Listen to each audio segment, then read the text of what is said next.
Well, sound is something that you can hear, but you can't see it. It's waving in the air. And also, this is how sound travels. Well, it's not really traveling right yet. So, this is it. When you put your hand over your mouth, you can hear it, but you can't see the mouth. Like this. Hello, how are you? Just like that. So, why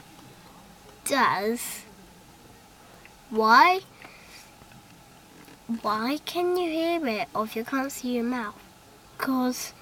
It's because the sound goes around or above or under the hand, so you can hear it. And if there's any gaps, like here, it can go through.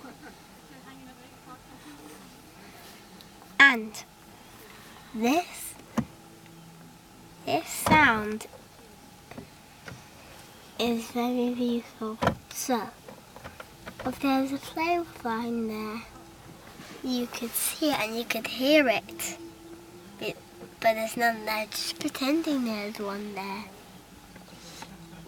And it goes, you can see it, and you can hear it. But the sound is slower, how fast the plane can go. But, do you know what? Well,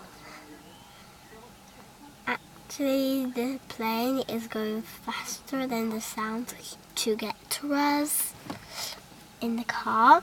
You could see it. There used to be a plane up there and we said that, but